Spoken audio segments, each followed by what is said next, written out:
I'm Janice Edwards. This is Bay Area Vista. We are on location at the Academie de Cuisine. I wish you could smell what we're experiencing here in the kitchen. Even better yet, taste it. It's all coming up next on Bay Area Vista. We're talking about learning for life. Lots of great things on the show today. Join us. Bay Area Vista, Vista.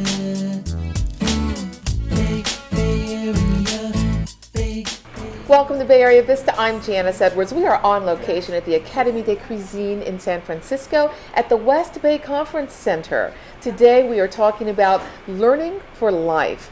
Life lessons from chefs and Carmen Milagro, as well as from EARN and Silicon Valley Future Stars. Lots of great things going on, and I am thrilled to be here with Carmen Milagro. When we last saw you, it was on a rooftop, and you were just becoming the Executive Vice President. So now here you are. Congratulations. Here we are. Thank you. Thank you for having me back again. Yes. Most people, of course, know Carmen. She's an amazing singer, songwriter, entrepreneur, and now this. For people who don't know about this new academy, explain what goes on. Sure, thank you. Basically what it is it's a 12-week training program, classroom and, as you can see, in kitchen training. So the students are learning skills that they can take with them anywhere in the world, really, once they've mastered the knife skills, etc. But our program is also very special and very unique because after they do the 12 weeks intensive training, then we are basically putting them in externships with different organizations in the community to help out the community and be a part of giving back. So that's part of their training. That's another 12 weeks. And then we, as the Academie de Cuisine, have other enterprises. And of course, we would like to offer jobs and give these offers to our students because obviously we know how they were trained, what they've learned, what their skill set is, and we give them the first right of refusal. In a nutshell, that's it. So really, that's a comprehensive program. Exactly. Now, the community part of giving back is something that's so interesting in this dynamic. How did you decide that that was important? I know you give a lot back, and you have your own nonprofit, Peanut Butter and Jam, as well. Thank you. No, it is. It's actually, this whole concept is the brainchild of Chef Angelo Mueller and his family. And so the idea is really focused on the second chance. So people who maybe have newly arrived in the country and are looking to integrate themselves into the workforce. Of course, their passion for food is a part of that equation, but maybe it's also a housewife who has been at home raising her children and 25 years have gone by and she's looking to re-enter the workforce. Or maybe it's someone that has had a little problem maybe with making some wrong choices in their life and they want to get their life back on track. So part of it is, here's this community, this nonprofit, one of our partners, that is supporting them and guiding them and exposing them to our culinary training program.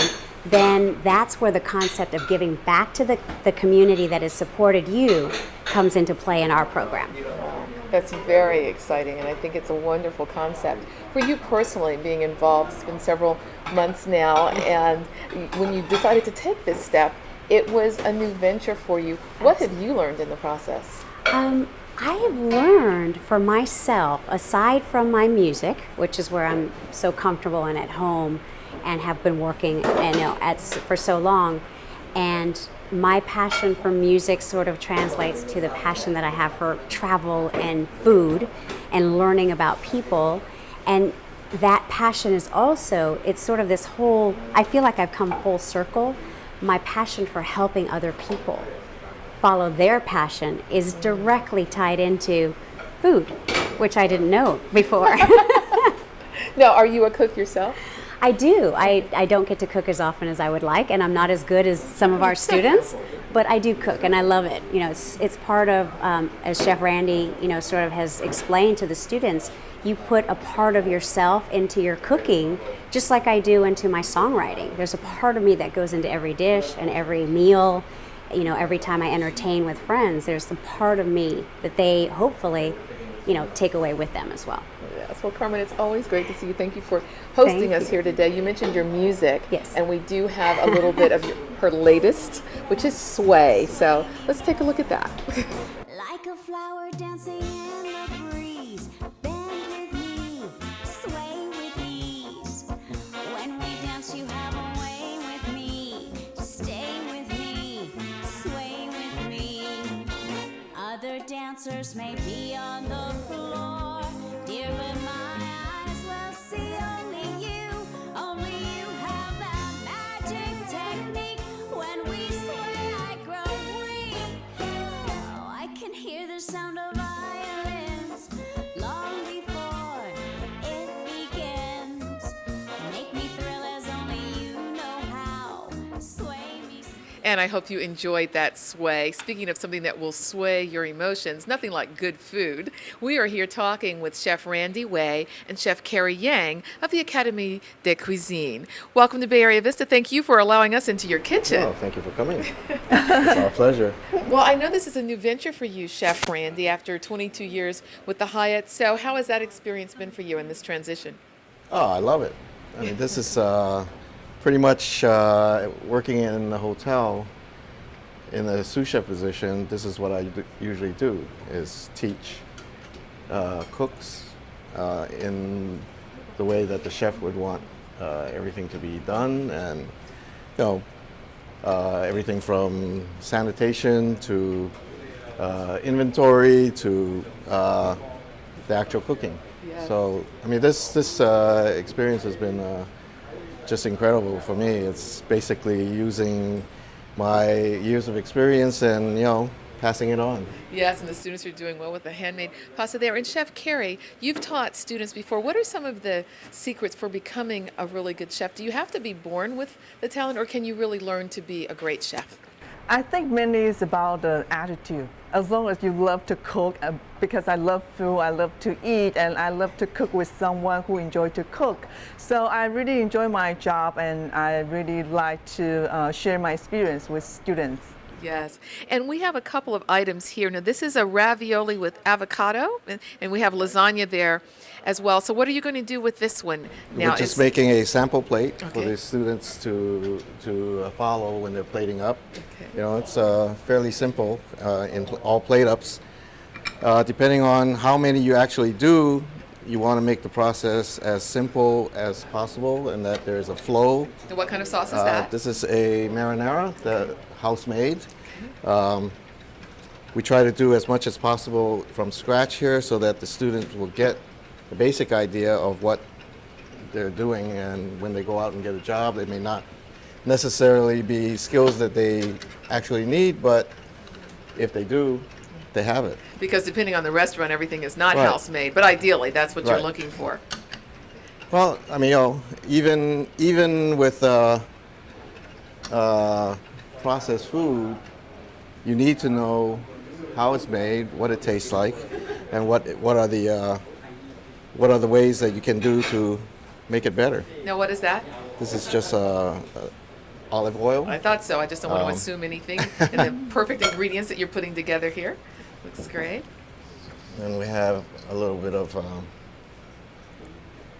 fried onions just for a little height, a little color, A little texture there to little add some texture. texture as well. and then this is a fried basil leaf. Nice. And basically, there we have it. Very nice. Oh, very good. Can't wait to try that one later.